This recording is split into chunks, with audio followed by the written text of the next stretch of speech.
Yo, what's up guys? Welcome to this week's patch note video where we're going to take a look and see what's going on in RuneScape this week. So I make these videos, like I always say every single time, for people driving to work, people who just want to listen to the patch notes instead of reading them, and also for anyone who just wants my opinion on it as well. But anyway, hopefully you find it useful. Let's see what is going on. So anyway, it says that it's the game jam this week, apparently. So it's game jam this week, so keep an eye on socials to see what the JMods are up to. So for anyone who doesn't know what game jam is, it's basically where JMods, it's going to say it down here, but it's basically where JMods get time to do their own personal projects. Like they get to do whatever they want to do, what they think is going to be good for the game. It doesn't necessarily get into the game, but a lot of the stuff does. And a lot of the bigger, like more impressive things that come into the game actually are from game jam. The JMods do really good work with game jam. I always look forward to it. It's always really exciting. So what we'll do is, once I've done this patch notes video, I've got another video I'm making today, but then I'll also go and find all of the projects that they're doing along like Twitter and Reddit and stuff if I can find it, and I'll make a separate video if there's enough of it, which there probably will be. And I'll talk about those and we'll take a look at it together as well, because I've not put it in here, unfortunately. So I'll find it and I'll chuck up another video later on if it comes to it, or if someone else covers it, then we'll do that too. But yeah, so it says keep an eye out on social media this week to catch a glimpse of some of the projects that are in the works. I've seen some stuff. I know there's more of the like the graphical updates and stuff that are coming as well. They always look freaking epic, but the ones coming this time, holy hell, the ones I've seen on Twitter already looks absolutely freaking crazy. I can't wait. There's something as well about conjures being able to be conjured all together, maybe. So we'll have to see, but I'll make a video, like I say, updating it once I grab everything and find it all. Prime Gaming Drop. Our latest Prime Gaming Drop has arrived. This month, our Prime Pals are giving you 7 days of membership plus a Death Touch Dart and 5 large lamps. Prime members can grab their goodies until October 10th. I assume this will probably start tomorrow. Oh, wait, it's arrived this month. Maybe you can get it now. Normally when they drop the Prime stuff, it's available the next day. So if you can't get this like right now, then it's likely going to be that you can get it tomorrow, but until October the 10th. So maybe you can get it today. They don't actually normally say. So there you go. And if you haven't picked up our Prime Rose for August, that's a currency pack and an Umbral chest. Remember, they're still available until September 27th. I think I actually still need to do that. So grab those. There's a link here as well. That's kind of, they normally don't really do this. So that's pretty useful. Treasure Hunter calendar. Cool. The events mentioned below also includes the tradable tokens of the Faceless Enforcer Walkover Ride and the Hedge Teleport as ultra rare prizes. Okay, so on September 19th, which is tomorrow, what can be found at the end of the rainbow? Lamp, stars, rainbow themed items. Cool, whatever. Vault of Riches starts on the 21st, and we can get the Hall of Fame Walkover Ride. Plus, the new reward system means you're guaranteed certain rewards from the vaults in a set number of chests. Cool. Okay, whatever. Patch notes. So there's quite a lot of patch notes today, like a lot to get through. So it may seem a little bit of a drag now, but the video won't be as long as usually is because there's not a ton of stuff. But the patch notes is the longest bit. Anyway, let's get started. So, cleaned up and reorganized a number of damage buffs to work in more consistent manner. This will have changed the order of operations for a number of buffs and will likely act as a slight buff for magic, range, and melee, as the majority of buffs have been grouped after potion stats boost. Apologies, as your PVM calculators will need retuning. Okay, so PVME is going to be busy today probably, and a few of the wiki ones as well to update this, but this is apparently a slight buff for magic, range, and melee. If it's enough to make content on, then I'll make a video talking about it. I'll have to see what actually is going on with this though, and see what people say it is, because this is something, the math that'll be done by somebody else, you know. We worked a number of damage buffs that previously only affected random damage to affect all damage. Okay, previously effects like the Slayer helmet claimed to boost by 12.5%, but due to how this was applied, they actually boosted damage anywhere from 1% up to 12%. These effects have been reworked and rebalanced to consistently buff damage by a fixed amount. Okay, so the Slayer Helm rebalanced from 12.5% damage to 7.5% total at the lowest tier, 9.5% at the highest tier. Okay, so we're technically losing a little bit, but apparently in some places you weren't getting the full amount anyway, so you maybe are going to see a buff. Maybe some places you'll see a little bit less, and some places you'll see more. We'll have to see what happens with this. I don't even have the Slayer helm stand anyway, so I won't notice any difference. But for you guys that were milking the Slayer helmet at places like Karapak and hard mode, or any sort of Slayer task for a boss as well, then you may notice this. You'll have to let me know. I'm sure I'll hear about it if you notice a big difference from this. Genocidal rebalance from 7% random damage to 5% total damage when fully stacked. 3 and 3 guardhouse buff values remain the same. Change from the random total damage. Revenge rebalance from 10% random damage per stack to 5% random damage per stack. Is that just a straight up nerf to revenge them? Seems like it, yeah. Okay. Spendthrift values remain the same. Random damage change to total damage. Right, okay. The examined text of protein planks and protein logs have been updated to better reflect how they work. The required item description for the unwelcome guest quest has been corrected, whatever. The fixed an issue in the first Dream of Dead and Buried where a player could not progress quickly because of quickly moving between adjacent pressure pads.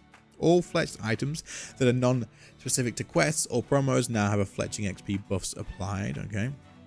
The execute chance that was part of the tier 3 guardhouse perk was affecting the Hobgoblin Geomancer and Unholy Cursebearer bosses. This has been corrected. Okay, cool. Additional options to disable hero pass messages are now available in the settings. Good, thank you. I'll check that out. I actually thought about this because you still get notifications and messages when you turn them off. So now if you can actually get rid of them, that's good. Remove the on login pop-up for the hero pass. Good, nice to see. Now you just need to remove the on login pop-up for treasure hunter keys on sale and stuff, please, if you don't mind. Skill guide entries for necromancy prayers were updated. Hand of judgment and decay prayers no longer say they require level 10 in necromancy. Metamorphosis correctly applies magic damage boost to all elemental forms. Was there a style that wasn't getting extra damage from this? Or maybe less damage than it should have been? Because that's pretty interesting. I don't know. I don't know if does anyone know what was going on with this? If you do, let me know in the comments. Necromancy runes and ectoplasm can now be taken into Castle Wars. Oh, you couldn't do necromancy in Castle Wars before? That's interesting. Fixed an issue where occasionally glyphs may not be recognized for the active ritual. Sitting on benches anywhere now triggers rest. That's clever. Like that. That's a good idea. Sitting on stools in the city of now triggers rest too. Good. It makes sense. It's just a very tiny little addition, but it's nice. A new necromancy gameplay settings option has been added, which ensures the highest tier communion item is automatically placed on the pedestal from focused storage, rather than continuing to use the already selected item. Okay, that's a nice little quality of life, and it's an option, it's a toggleable one as well, so you can do that in your settings. Fixed an animation issue with the waterfall agility shortcut east of Shiloh Village. The Limber Lumber Jumper, okay, Limber Lumber Jumper Elite Fremennik achievement no longer requires defense and constitution. The elements on the ribbon bar now correctly expand and collapse when hovering over them with a mouse cursor. Empty large room pouches and grasping pouches can no longer be equipped via the bank. Okay. Empty large room. All right, you can't equip empty ones. Okay, that makes sense. I was like, well, why can't we equip room pouches anymore? That's crazy. Fix an issue with the aggro of the boss fight. In some cases, the player could be killed by a tentacle attack in phase 1 after defeating all the tentacles, and phase 2 after defeating the main boss. Is it bad that I don't know what the frick this boss is? Agoroth? What is that? I have to Google this afterwards. I don't know where that's from. Maybe a quest, possibly? Fixed an issue where Agoroth tentacle attack rate was not being set correctly in the boss's second phase.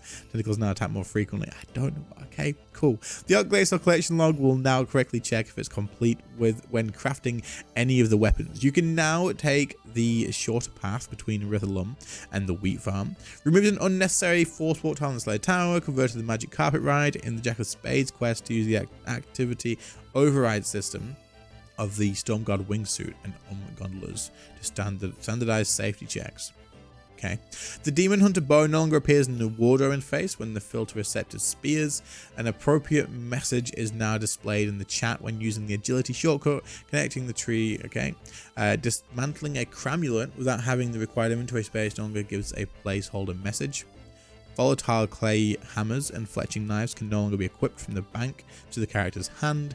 The reroll token destroy message has been updated. Whatever. Fixed a typo in the broadcast message you get when receiving a Magma Tempest ability codex from Zook. Fixed an issue that was showing a wrong dosage amount for the anti-poisons potions within the Herb Law skill guide. The price checker now correctly shows the alchemy value for headless arrows, whatever. Your magic carpet is no longer visible when flying to Menethos, whatever. Fix an issue where the target panel moved to the top of the screen with the legacy interface mode activated. Fix an issue where something Rex changed color after being defeated. I'm assuming that's one of the Rex matriarchs, maybe. Players no longer require a bank pin to clear Nazaroth's reminder that a week has elapsed since they requested a skill reset. Players don't request a bank pin to clear. Someone mentioned this on Reddit. I think I just read this before, so that's probably from that. Maybe, I don't know. The dive and bladed dive abilities are always displayed in the ability book once unlocked. Fixed an issue that meant the ice fiends within the God Wars dungeon were set to level 1. They are now level 8 was intended. Level 1 ice fiends? God damn, that's crazy. Fixed an issue that flipped the sheath unsheath option when using an eldritch crossbow. Fixed an issue causing the offhand dragger longsword, soul and soul broken to be switched. Movement abilities no longer incorrectly reset each other's cooldown if either a power burst of acceleration or the overcharge buff. Okay, I thought this was going to be that you can double surge, like if you can surge then you can escape, but it's not that. The colors of one dose holy aggro overload potion have been fixed. All right, so there's just a lot of bug fixes really, in little corrections and little things. There's nothing huge. This could be quite big though. The damage like rebalancing could be quite big. We'll have to see what happens with this and see what people like say about it. And if there is big changes with the melee range and magic thing, then if they said it acts as a slight buff. But if it's worth making a video on and talking about and noting, then I will do that. And if need be, I will grab the Slayer helmet. I'm literally just the freaking dinosaur tooth or something, or bone or something off from being able to do it. So I'll go do that as well, if this is worth covering in a video as well. But yeah, so the main thing to do is to just keep an eye out for Game Jam, and then that's pretty much it. There's not really anything else to cover from this today. So yeah, there you go. That's the patch notes for today. Hopefully you found it useful. Go and get your Prime Gaming stuff. Again, if I can find all the Game Jam things, I'll make a quick video going over those as well if you're interested. And that's pretty much it. Catch you later, guys. Have a good one, and I'll see you in the next one.